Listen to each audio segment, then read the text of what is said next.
Hey everyone, and thanks for tuning into the Joey D podcast with your host, Joey D. And today I want to talk about finding your why. Too many times, and I'm guilty of doing this too, but we make these goals or aspirations without much meaning or thought behind it.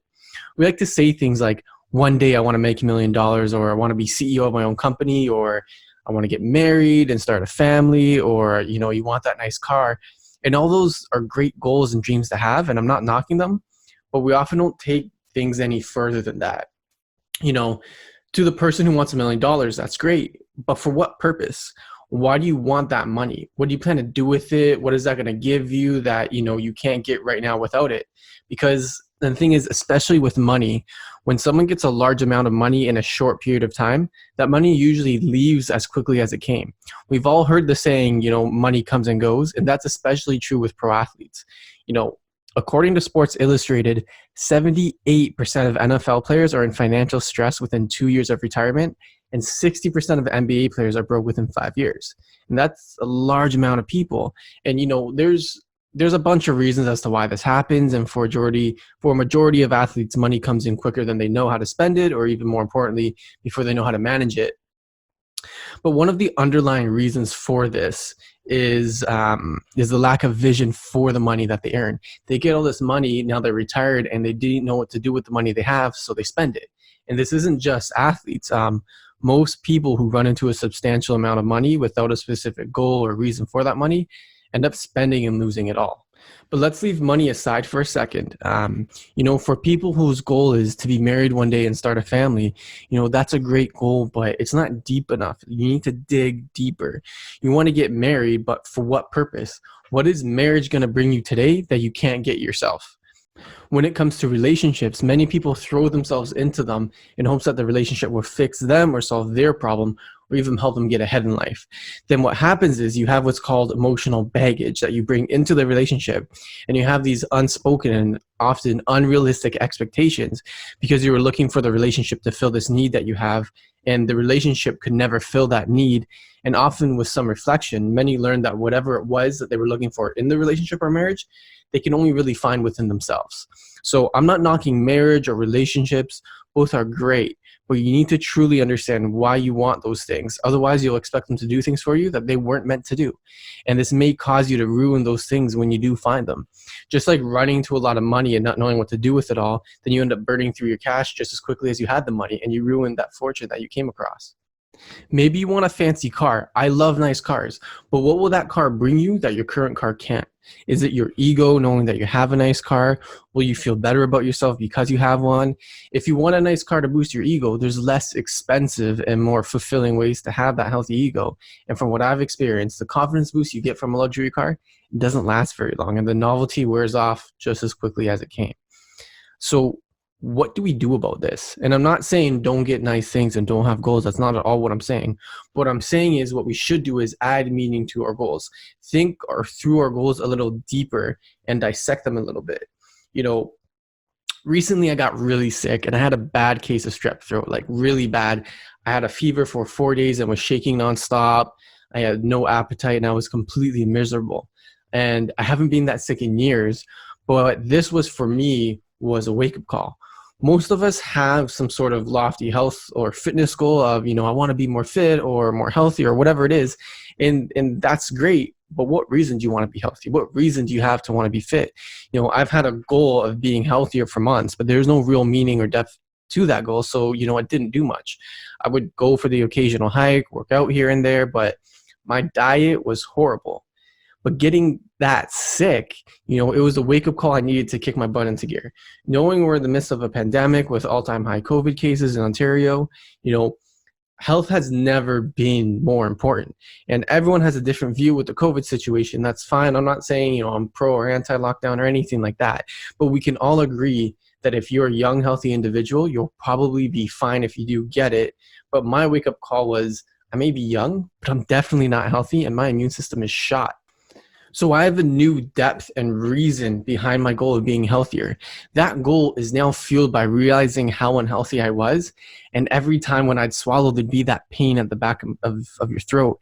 And that eating or drinking anything would hurt so much. And I'd be wearing 2 sweaters under blankets with the heater on.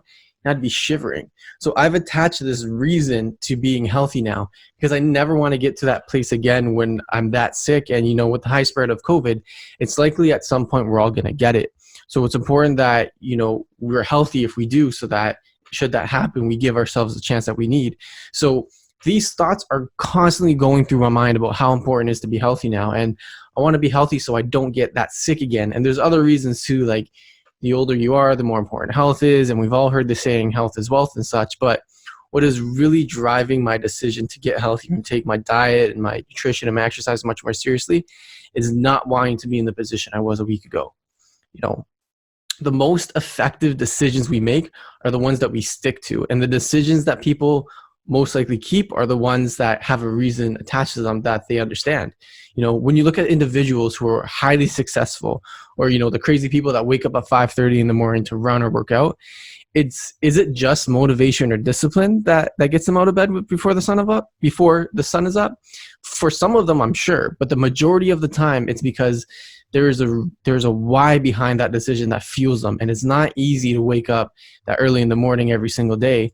But people do it, and they do it without fail because they understand what those actions means for them and what that practice will bring them in the end.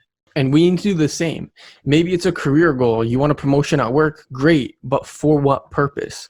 What will that promotion bring you? Do you crave more responsibility? Will a job title give you the respect you're looking for or boost your ego? Will a promotion show you progress that would make you feel more fulfilled in life? Is it purely based on money? Whatever it is, you just need to think through your goals and figure out, what does this goal mean to you? And what are you trying to get out of these goals? Maybe you're looking at your life and wondering what your life purpose is, or what your why is, or why you need to wake up in the morning every day. And if you don't know what that is, don't worry, because to be honest, many people don't. And there's no crystal clear path that works for everyone to find out why, but there are things we can do to help ourselves find what our purpose is. Before I go deeper, I want to emphasize I'm not a therapist, I'm not a psychologist, nothing like that. I'm just trying to learn how to be a better person, to be greater. So I just read a lot, and I think about these things. But what I've learned is, in order to start to figure out your why from, I guess, like a bigger grand scheme level, from my experience, we need to get to know ourselves, and there's things we can do to do that. Personally, I like to go out on solo hikes and spend time with myself, separate from, all the distractions out there with technology and social media, and just be alone with me. I think it's very important that we spend time with ourselves to get to know ourselves. So, I think it's just important to have that me time or that alone time. So whatever your alone time looks like, whether it's hiking or whatever, it's really important to have it in order for us to learn about ourselves, to find our why. Because I don't think we could know our why if we don't know ourselves. So to learn more about ourselves or to find our why, I think there's a lot of reflection needed. But there's questions you can ask yourself, like, what are your strengths? What are you good at? And, if you have no idea what your strengths are, reflect a little bit. Think about the things that people go to you for help with, or the type of advice someone might ask you for. Those are probably the things that you have some strengths in. Another thing you can do, and a friend taught me this one, is look back at your childhood and do the things you enjoyed doing as a kid. If you liked riding a bicycle as a kid, go for a bike ride and see if you still enjoy it. If you can enjoy something that made you happy, 20, 30, 40 years ago, chances are it's something substantial that fills you with substance and joy. And those things shouldn't be overlooked when you're trying to, learn about yourself and figure out your why. And also ask yourself, what makes you come alive? What are you passionate about? What things do you do that makes you lose track of time? Your overall purpose may be hidden in these things. And a question I came across in a Forbes article said, if you didn't need the paycheck, what job would you do for free? And I love that one because so much of what we do is tied into fulfilling our need for survival. So if you take that need for survival out of the equation, forget the bills, forget all your responsibilities, what would you like to do? And while this episode isn't about finding your life's purpose, there are all those things that you can look at as well to figure that out if that's something that's bothering you. But the overall point of today's episode is to find your why behind the things you do. And, when you make a new goal or a new decision, attach a reason behind it, because you'll be more successful if you do it. Don't just say, I want to get in shape. What's the reason behind you getting in shape? What does getting in shape or fitness mean to you?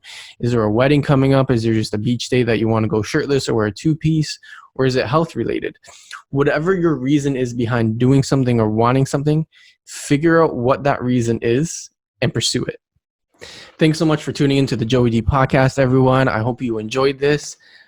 Be sure to subscribe to the YouTube channel at the Joey D podcast. Also, be sure to follow me on Instagram at the Real Joey D. It's JoeyDee. So check that out. As always, I love everyone's support for listening, tuning in, and sharing the podcast with your friends. I'm happy I'm back on the podcast. I was away for a few weeks, and I look forward to the next episode. Thanks, everyone, and have a great day.